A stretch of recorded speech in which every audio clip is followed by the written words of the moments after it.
I'm Michael Walker. I'm 25 years old. I have two different jobs. I run my own company, which is Walker Wilderness Enterprises, which builds tiny houses and hunting cabins. And I also work for a large equipment auctioneer company, and my salary is $37,000. So for Walker Wilderness Enterprises, I do everything from building to the finances side of it, bookkeeping, marketing, advertising. For building these tiny houses, I'll look around on the internet, I'll call people, I'll drive around to different yards that have containers and just see what price I can get for them. And also the size that I want, because they come in multiple different sizes. And then from there, I'll get it back here to my shop, and then I'll do all the designing and planning as well, all by myself through Google SketchUp, actually. So I'll design it all, and then I'll just take an image from there and start measuring out the container and how I want to put it together.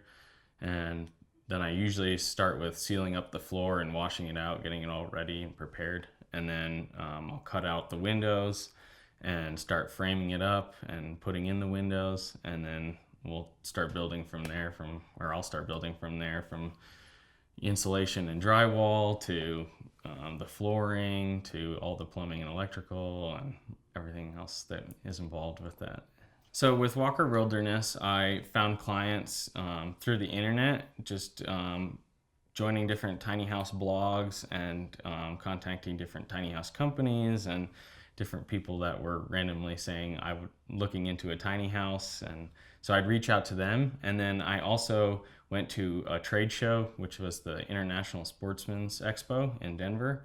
And I took a container there, and I met a lot of clients there and worked with them. They contacting through email and phone and designing back and forth and sending them some of my designs, and they would critique it and send it back. And we've done 4 projects so far, and currently I'm working on a tiny house for me and my wife and our child as well. When I started Walker Wilderness, I knew that it could either be a big company that had millions of dollars, or it could totally be a flop and it would have a big financial risk. But I was ready for that, and my wife and I talked about that before, and we made sure that we had money aside in case it totally went under, or that it was just a small amount of money that was coming in. And so that's also why I took this other job at the auction house, so that I could help fund it during the slow times. But then, we could just celebrate and put it back into the company when there were good times as well. So I kind of figured out how much money I would need to start with one container and all the tools I needed and anything else like that. And I think it was around 30,000 I started with. And from there, I didn't want to spend every penny. I tried to use materials that I had or that I could acquire from, a recycling center, in terms of like windows that were still in good quality or something like that.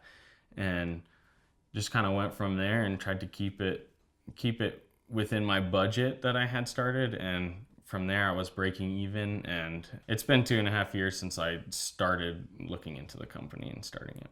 The skills that you need to have for doing these 2 different jobs is that you need to be confident in yourself and the skills that you have so far, and don't hesitate to ask for help. That's one of the biggest things in both of my jobs that I do, is if you don't know, don't just assume, just reach out to somebody that might know, and then it'll really benefit you in the future. So some of the other skills would be to be self-motivated and passionate in what you're doing. And then you also need to have some other trade skills. I needed to learn how to weld. I needed some mechanical skills to look at different equipment.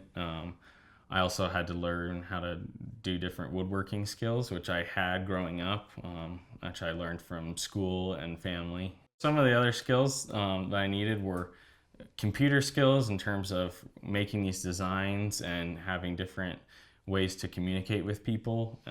Then also you needed to have marketing skills and sales skills. When I was at the trade show, I had to talk with everybody and hope that everybody was going to come in and purchase something, and I had to try to work my way and figure out how to reach out to all different clients.